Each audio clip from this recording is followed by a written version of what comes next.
see that it is kind of steep when you step out of your tent and you get up in the middle of the night to piss, and if you mess up, and it's happened many times where someone slips, they didn't clip into an anchor, you fall to your death. You just go sliding down, for 30 seconds and then hit the glacier below. This is what it's like in the tents. So they were designed for 2 to 3 people. We normally sleep 4 people in it. That's Bill March. It's not put in to kind of demean him like, he looks in rough shape. That's what we all look like. We all felt like hell. He's in the preferred position in a tent underneath the face of Lhotse. That position is with your back against the wall and normally a pack above your head, because all night you got ice and rock shooting down that face, whizzing by you. And that's why the tent was made of ballistic nylon, to protect the occupants. Outside it was fairly miserable, around 20 below zero.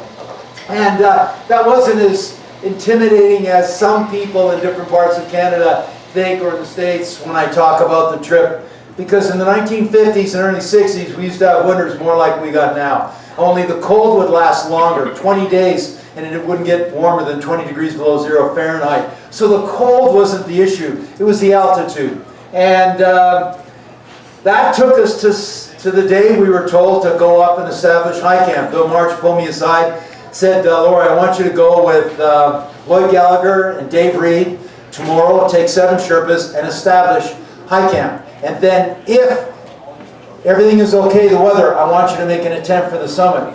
And I said, well, Bill, you know what? I prefer to make another 4 or 5 days of carrying. I'll carry loads because I'd like to see how high I can get without oxygen. He grabbed me by the lapel and said, Laurie, we're not here to see how high you can go without oxygen. We're here to put a Canadian on the summit. And tomorrow morning, I want you to get up to 26,000 and establish Camp 4. So I got it. This wasn't about me. It was about getting things organized so we could get a Canadian on the summit. So we set off. And all 10 of us set off. There was Lloyd, Dave Reed, myself, and then 7 Sherpas, 7 or 8 Sherpas. This is taken on the Geneva Spur as we're moving up the fixed rope. We had set up there in the week before. That's Camp 2 down there at 21,000. Camp 3 below us and to the left at 23. And now we're moving up to 26,000 feet. This is taken at the top of the Geneva Spur as the Sherpas are traversing below me, moving into the South Col. As I pan my camera to the right and take the next picture, you can see the summit of Everest above us and the South Col of Everest over to the right. By 2:30 that afternoon, I had 2 tents set up. I kept 2 men with me, Sundari Sherpa and Lakpadorje Sherpa, sent the rest of Sherpas down, and we were in the tents from 2:30 to 6:30 when I took this picture, melting snow and ice, waiting for the other 2 Canadians who were slowed down for some reason. Then we got on the radio, I got outside and asked, where are they? Did they turn around and go back? And they had not. And we were advised we need to go look for them. So by the time I got to the Sherpas and told them we got to get geared up and head down to find them, by the time we were geared up and stepped out, it was 44 degrees below zero. It was unbelievably cold. And within an hour and 20 minutes, we found Dave Reed. He'd run out of oxygen and was moving really slow. We got a fresh bottle on him, got him up, and by radio we reached the deputy leader who was trapped at Camp 3. He would spend the night and descend the next day. So we got up here, got Dave into a bag, got hot liquid in him, and then looked at what the forecast was. It looked like good weather the next day. And we had to figure out how we do this, because now there was only enough oxygen for 3 of us to make the attempt. Dave and I and 1 Sherpa, or 2 Sherpas and I. And Dave graciously suggested that it should be the 2 Sherpas and I, because he said, even with your ribs, Laurie, you're moving faster than me. So this may be the only chance we have to get 3 people to the top. You go in the morning. So we got 2 hours sleep up at 2 a.m., out of the tent by 4 and on our way at 4:15. I'll only show 1 picture on the way to the summit. This is from the lower summit heading to the Hillary Step. And that's what it was like up there. There's no fixed rope. There's nothing. Not like the images you see this day and age of 200-300 people, one behind each other, jockeying for position to get up and get down. There was nothing. And it was beautiful. And the climbing went smooth and fast. And by the time we reached the summit of Everest, there was absolutely nothing on the summit to indicate anybody had been there. There was no Chinese tripod, there was no flags, there was nothing. It was scoured clean. We summited at 9:30 a.m. on October the 5th. We stayed up there for 33 minutes. Sundari took his mask off He didn't need oxygen on the summit. I turned my oxygen off, tried to get my mask off, couldn't get it off, so I just left the oxygen off, squeezed the mask and blew out all the ice, and I just breathed ambient air on the summit. But Lakwadorje kept breathing oxygen. He would run out on the descent, and he would pass out. And Sundari would give him his oxygen tank to get him lower down. For some reason, Sundari and I were acclimated well, so we were able to be on top without O2, and we felt well. I only used oxygen for 1 day on Everest. That was on summit day. The rest of the time I didn't use it. And then we had a perfect day on the top. You could see forever. People think, oh, you must have been overjoyed. You must have been overwhelmed with emotion. No, I've been more overwhelmed watching a Gladiator movie or a good X-rated film than when I saw it at Everest, because I couldn't accept that it was over. It's not over. 4 men had died up to this point. Half our team had problems and walked off. It wasn't over until we were safely down off the mountain. So for me, there was nothing to celebrate until we were all safely back down in base camp. So I was pretty calm about it, unemotional. You could see, well, you've seen many pictures from the summit of Everest. It was a beautiful morning. And it was how beautiful it was that kind of motivated Pat Morrow when I told him, you should have been there, Pat. It was so beautiful on top. You should have been there to take photos. I mean, I took photos, but Pat was the photographer. And I would tell him that the next day. So the 33 minutes passed pretty quick, and then it was time to get down. We started down off the mountain, and then I stopped the Sherpas and said, hold on. And I climbed back to the summit, and I searched around, and I picked up 2 rocks. Because I thought, well, if we're the only ones, might as well bring something back from the top. Because I left one of my oxygen bottles on the summit with enough oxygen to help somebody down. It had a smile painted on it. That was Dave Reed's signature when he checked a bottle that had 5,000 PSI. And then we started down. And eventually we would take one of those rocks. It would be, one I would get cut up and made into jewelry, a necklace and bracelet for my wife at the time, when I would eventually get married. And the other one was framed and given to our Prime Minister, Pierre Trudeau. So we're starting down, and halfway down that long angled ridge, the middle Sherpa passes out. We save him with the rope. Sundari comes back, gives him his oxygen bottle. We continue down, and then just as we get near the tent, 2 of us fall into a crevasse, and Sundari saves our life with the rope. So the safety systems were working. We made it back to the high camp. Dave Reed had tea on the boil. We all had a cup of tea that left everything in place and started the long descent to get back down to Camp 2. We got back at darkness just as the sun was setting. I'm in the tent in the background there. This is Sundari Sherpa and Sundari Sherpa and Lakwadorje. These are 2 men I went to the summit with. And then we debriefed all night, and then the next day, a message was sent out by shortwave. For those with the sharp eye, yes, that is Lonnie Anderson, just in case you're wondering. And then 7 made a climb up to a high camp, and then 4 of them spent the night there. And I had told Pat, you should try to get as high as you can on the mountain. I mean, it's beautiful when the sun rises.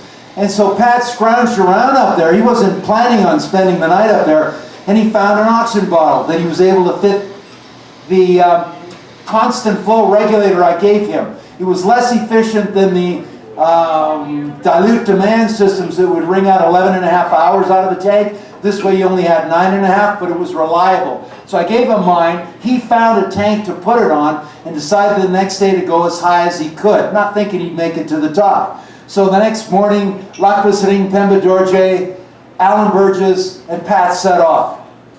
Alan's oxygen system failed, and he couldn't go any further. He would turn around and head back to the South Col. Pat would continue with Lakwadorje and Pemba Dorje, and at 11:15 on October the 7th, 1982, the 3 of them summited Everest, and they had perfect weather the same as us. And Pat took tons of photos, and his photos were highlighted in many books and magazines when he got back. It was so good that Pat made it. And then, of course, descended.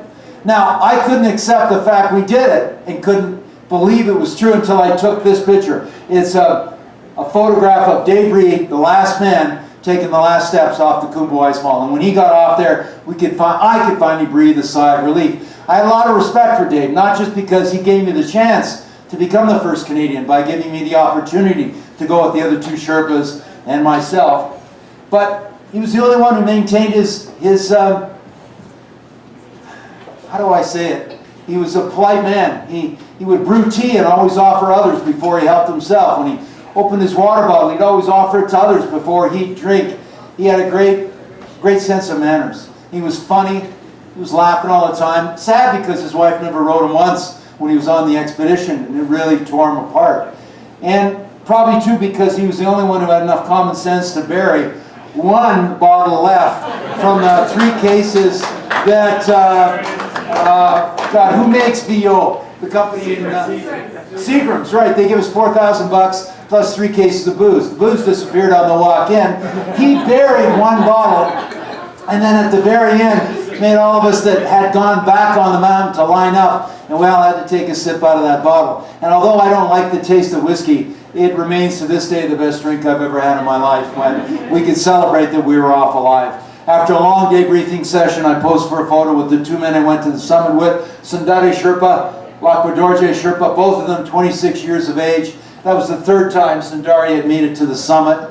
The last time it didn't work, and everyone died but him on the summit attempt. And we found corpses of that ascent as we were going on the climb. It was tough on him, and then myself.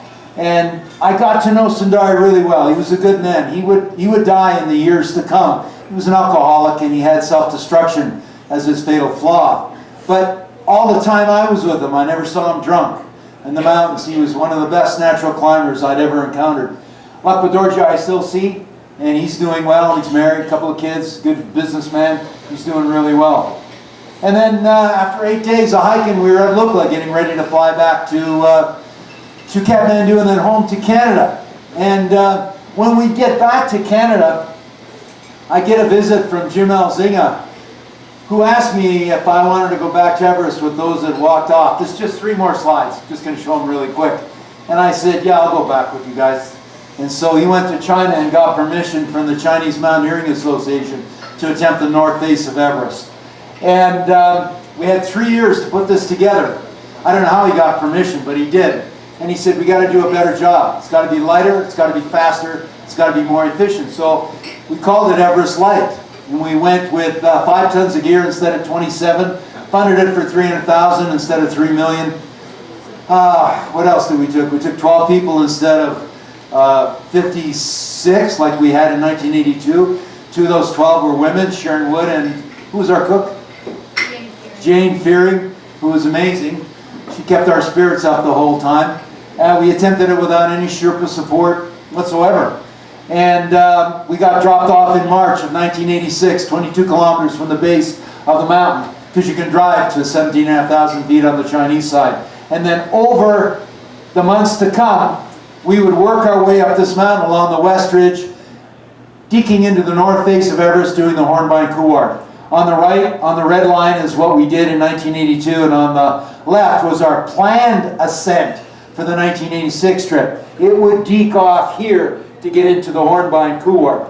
And I'll just show a couple slides really fast to get to, part of it was, smaller, lighter, more efficient. And it's true. It's one of the only photographs where Jim's actually in the photo. I tried to make sure most of them he wasn't in there. That's our group at the base. What's that guy's name? Albie Soul. He had a really unnatural fascination with Michael Jackson. I remember that on that climb. Gonna have to talk to him eventually. And these pictures, I'll just click to them really, really fast. Is when I went back to Everest in 2006 with the British military. But they're all about the same way we went. This is the walk in to get to the base of where we're going to start climbing up. I know it doesn't look like our Sharon because it was in 2006. This is the line we took to gain the West Ridge. This is what it was like going up there, only, of course, when we did it was much harder. And again, it was an exercise in freight hauling. Who's our guide from field? Dan Griffith. Yeah, Dan Griffith said it was the only expedition he'd ever been on where he never had to do any climbing. All he had to do was put a pack on and haul gear up. And that's basically what most of us did, just hauling gear. This is what the Jumars were like. Long. Microphone. Oh, sorry, this is what the Jumars were like. Long. This is what the exposure was like. I know this in particular because when we cleared the mountain after Sharon and Dwayne would summit, and then we were bringing them down. Dan Griffiths and I were accompanying Sharon and Dwayne. At one point, Sharon said, "Turn your back, I gotta pee." So I turned my back. It was right around here. Then she peed, and then she continued rappelling down. After about 15 minutes, I was wondering, can I turn around yet, Sharon? She never even bothered telling me. She's done. She was like 300 feet below me at that stage. So I had to hurry up to catch her on the way down. So there's the north face of Everest. And the traverse to get into the Hornbein is across here. By the time Sharon and Dwayne were making their summit attempt, there was only 4 of us left on the mountain. There was Sharon and Dwayne making their attempt. They had a high camp set up at the top of the Hornbein, right about there, Sharon? At the bottom of the Hornbein. Bottom of the Hornbein in here? Yeah. Okay. And Dan Griffiths and I were back at Camp 4 along the West Ridge. So Dan and I were setting off to get to here and back up for them. There's only 4 of us left. And Dan got blown off the ridge, took his pack off, and Sharon and Dwayne were trying to make it to the top and get down. He got lifted off the ground and held 20 feet up in the air like a kite. And when the wind abated and he came back down, he was terrified. Came back to Camp 4, he said, "You wouldn't believe what just happened to me." So while that was going on, I was gearing up to just leave. I said, well, one of us has to be up there for Sharon and Dwayne. So I set off. I got into this camp here at 11:30 at night, crawling on my hands and knees. At 2 a.m., Dan got up in the night out of guilt and went, "I can't stay here." So he put on oxygen and he climbed throughout the night to get there to be with me. But by that time I'd left and I'd traversed up into the north face to meet Sharon and Dwayne coming down. And now, although these were pictures taken in the 2006 trip, this is what conditions were like. It's pretty miserable up there. And that's looking up the West Ridge, being really fast to get to pictures of Sharon. And there's Sharon and Dwayne summiting Everest at 9 p.m. on May 20th, 1986. And shortly after that, it would become dark. And they descended the West Ridge in darkness. I mean, it's an amazing story. It's a whole slideshow on its own. How the hell they survived coming down there. And then the next day, I met them. Their stove blew up in the tent, and they couldn't melt any snow and ice. They ran out of oxygen. So I met them in the middle of the North Face, accompanied them back down. I brought some hot liquid, some O2. We got them back to the second highest camp where Dan was, and he had gotten the stove going. So we got Sharon and Dwayne in the stove in the tent, and then we tried to get liquid in them. And after getting a couple of cups of liquid in them, we started the long descent to get them off the mountain. And it was probably, for me, the proudest moment of my life. You'd think it would be when I climbed Everest in '82. That was a team effort. I was lucky I was in the right place at the right time. But to see Sharon, who I've admired in all the years since I met her, become the first woman on this side of the planet to climb Everest, and to see Dwayne, who I just love. Hell, if his wife hadn't married him, I think I would have. I just love the two of them, and it was so good to see them make the summit of Everest.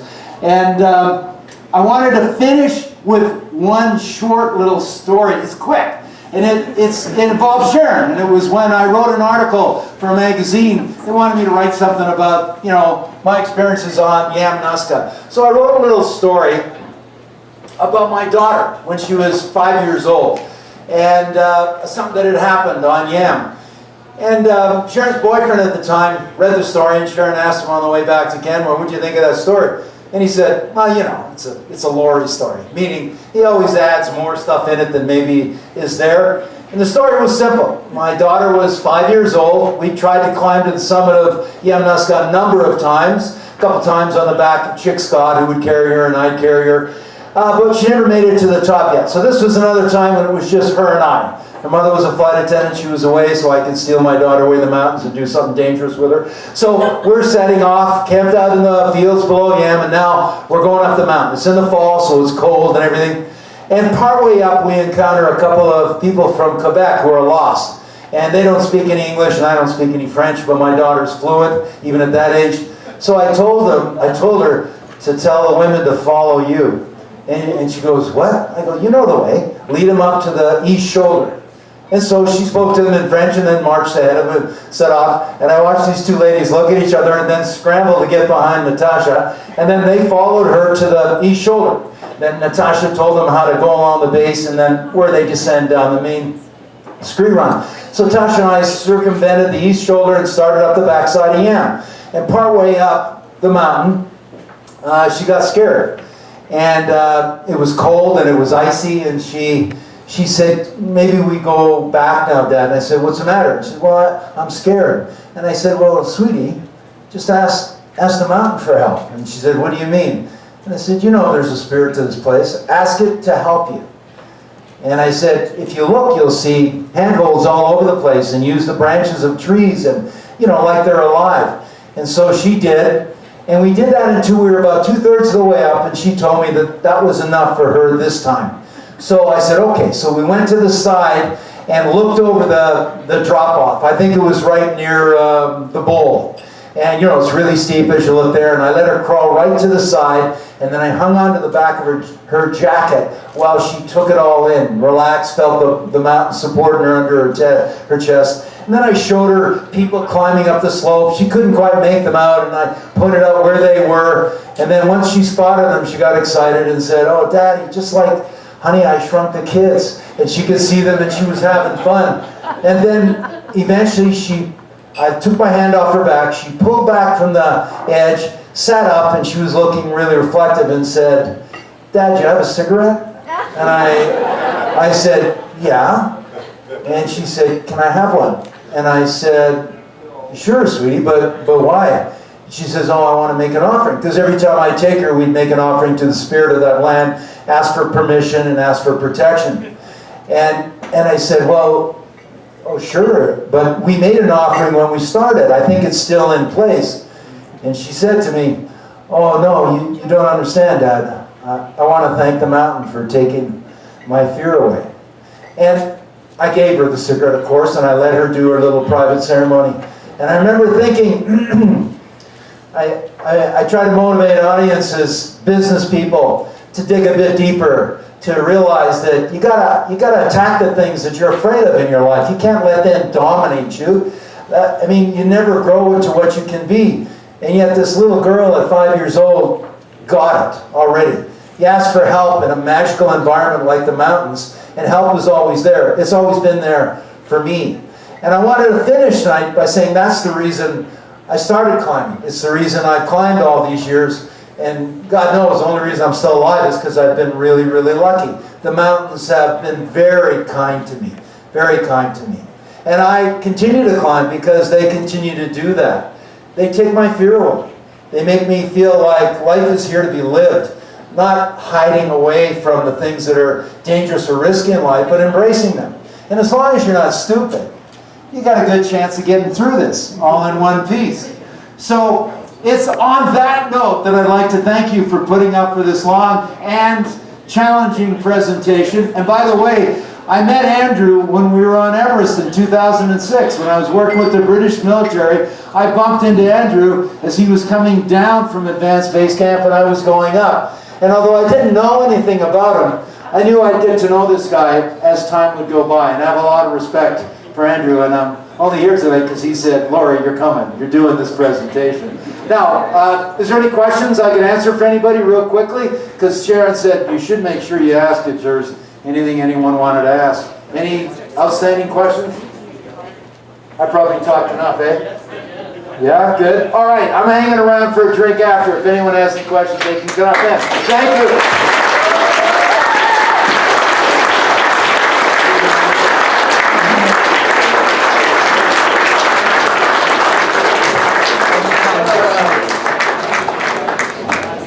Okay, well, I'm going to say this. On behalf of everybody here, Laurie, we love you.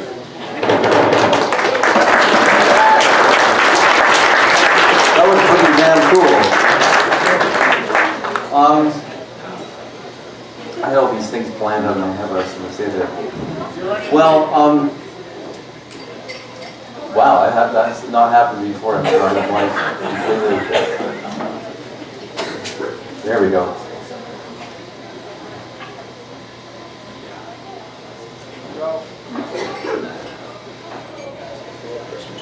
Well, I think I better conclude this pretty quickly here. I just think that I obviously am very appreciative that Laurie did this for us. That it's a big deal, and maybe we should just give a big roar for Inglewood's own son, Laurie Skreslet. See you guys in March. Thank you. Bye.